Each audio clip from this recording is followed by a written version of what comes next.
Ele sorria. Fazia balões para crianças. Visitava hospitais disfarçado de palhaço. Organizava festas de bairro. Tinha um negócio próprio. E enterrava rapazes no chão de casa. John Wayne Gacy. Homem. Empresário. Palhaço. E assassino de pelo menos 33 jovens. Hoje, em Crimes e Mistérios, mergulhamos na mente distorcida de um dos serial killers mais perversos da história dos Estados Unidos. John Wayne Gacy nasceu em 1942, em Chicago, Illinois. Cresceu num lar marcado por um pai alcoólico e violento que o insultava e batia frequentemente. Chamava-o de maricas, humilhava-o, e alimentava uma raiva que Gacy levaria consigo pela vida inteira. Apesar do ambiente familiar tóxico, Gacy tentou construir uma imagem social de sucesso. Casou-se, teve filhos, envolveu-se com a política local e abriu uma empresa de construção civil. Era conhecido na comunidade como um homem amigável, um pilar do bairro. Mas havia algo por baixo da superfície. Algo podre. Algo que crescia com o tempo. Uma vida dupla, escondida entre as paredes da sua casa e nas sombras da noite. Gacy criou a personagem, Pogo, o palhaço.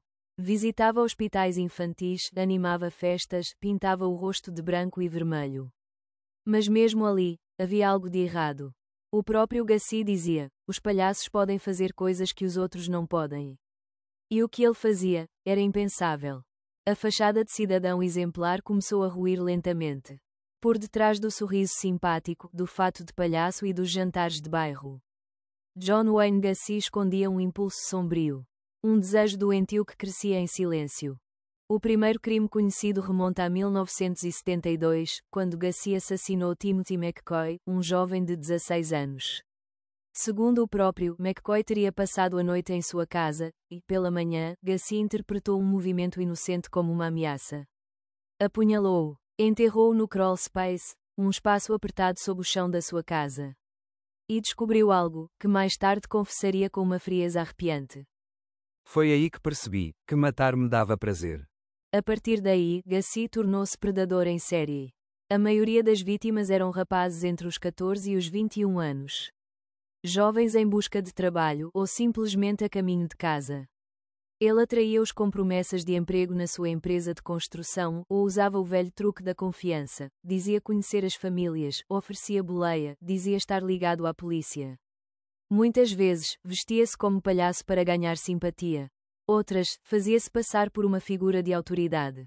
Mas sempre, escondia algo monstruoso por trás do olhar.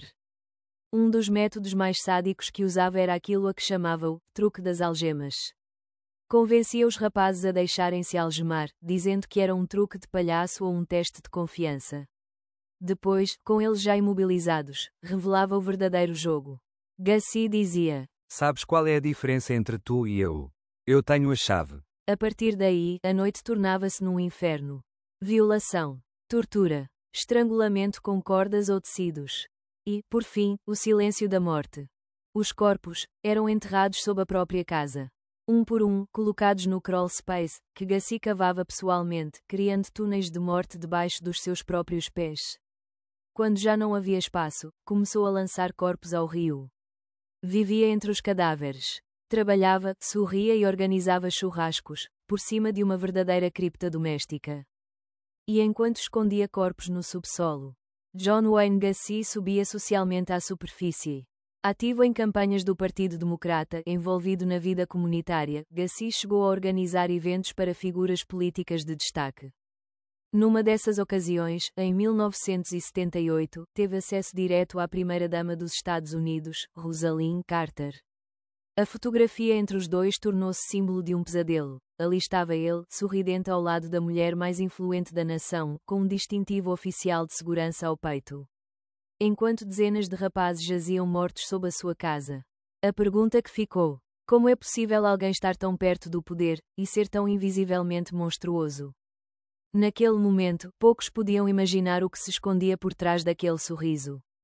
A fotografia de John Wayne Gacy com a primeira-dama Rosalynn Carter tornou-se, mais tarde, um símbolo arrepiante: o palhaço. O cidadão modelo. O homem de confiança. Na verdade, era um assassino em série, já com dezenas de mortes nas costas. Mas não por muito tempo. Em dezembro de 1978, algo mudou. Um erro. Uma vítima diferente. Um alerta que finalmente seria ouvido. Robert Piest, de apenas 15 anos, trabalhava numa farmácia local. Ao fim do turno, comentou com a mãe que ia encontrar-se com um homem que lhe tinha prometido um emprego bem pago na construção civil. Esse homem era Gussie. Mas Robert nunca mais voltou para casa. Desta vez, a família agiu de imediato, e, ao contrário de tantos outros casos anteriores, a polícia levou a situação a sério. Durante os primeiros interrogatórios, Gussie mostrou-se cooperativo, simpático, quase teatral. Mas os investigadores descobriram que o seu nome já surgira noutros casos de jovens desaparecidos, e que ele tinha registro criminal por abuso sexual de menores. Com isso, conseguiram um mandado de busca à casa de Gussie.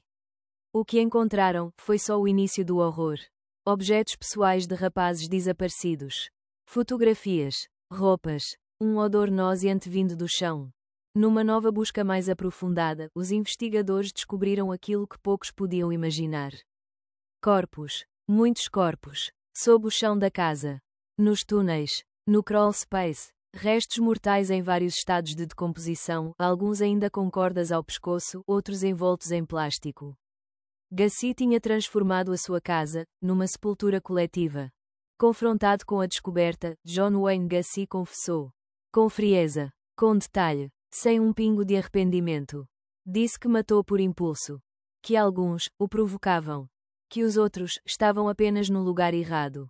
Relatou os métodos, os corpos lançados ao rio, os rituais. Fez piadas. Chegou a dizer, não foi assim tão mau, foram só 33. Gussie foi formalmente acusado de 33 homicídios qualificados, o maior número da história criminal dos Estados Unidos, até então. O julgamento começou em 1980. Foram ouvidas testemunhas, sobreviventes, peritos forenses e psicólogos. Gussie alegou insanidade, mas os jurados viram-no como um homem cruel, metódico, consciente. Foi considerado culpado e condenado à pena de morte. Passou os seus últimos 14 anos na prisão a pintar quadros, muitos deles de Pogo, o palhaço. Vendeu-os, ganhou fama mórbida, deu entrevistas, sorriu para câmaras e nunca demonstrou remorsos. Foi executado em 1994 por injeção letal. As suas últimas palavras foram curtas e brutais. Kiss my ass. Durante anos, o nome John Wayne Gussie foi sinônimo de terror. Mas o mais importante é lembrar quem ele apagou. Foram 33 jovens oficialmente reconhecidos como vítimas. Rapazes entre os 14 e os 21 anos. Com sonhos, com famílias, com vidas pela frente. Muitos dos rapazes mortos por Gussie não tinham antecedentes, não eram fugitivos, não procuravam problemas. Apenas confiaram num homem que lhes prometeu trabalho, ou uma boleia. Alguns estavam apenas no lugar errado, à hora errada. Muitos deles ainda hoje permanecem sem nome. Vítimas desconhecidas, cujos restos mortais foram recuperados sob o chão da casa, mas nunca identificados. Outros só foram reconhecidos décadas depois, graças ao avanço da ciência forense e dos testes de ADN. E as famílias? Algumas nunca deixaram de procurar. Outras morreram sem saber o que aconteceu aos filhos. Todas ficaram com um vazio irreparável. Durante o julgamento, familiares das vítimas partilharam cartas, fotografias, memórias. O mais difícil não era só aceitar a morte.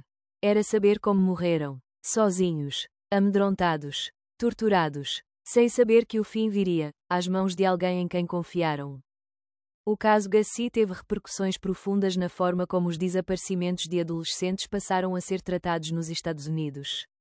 Até então, muitos jovens desaparecidos eram rotulados como fugitivos pelas autoridades, o que atrasava investigações e reduzia a atenção dada aos casos. O perfil das vítimas de Gussie mostrou que essa abordagem era fatal. Leis foram revistas, as bases de dados de desaparecidos foram unificadas, e a comunicação entre polícias locais melhorou drasticamente. O nome Gussie tornou-se sinônimo de alerta. John Wayne Gussie não era um lunático à solta. Era um homem funcional, integrado na sociedade. Um palhaço de hospital. Um empresário. Um vizinho simpático. Isso é o que o torna ainda mais perturbador. A capacidade de viver entre nós e esconder um mundo de horror no subsolo. Ele mostrou ao mundo que o mal nem sempre tem cara de monstro. Às vezes, veste um sorriso. E o mais assustador Nunca demonstrou arrependimento. Nunca pediu desculpa. Nunca reconheceu a dor que causou. John Wayne Gacy foi executado em 1994. Mas o eco dos seus crimes ainda assombra. E tu? Acreditas que alguém assim nasce monstro, ou se torna num? Deixa a tua opinião nos comentários. E junta-te a nós no próximo episódio de Crimes e Mistérios. Porque todo o mistério tem uma história, mas nem sempre uma resposta.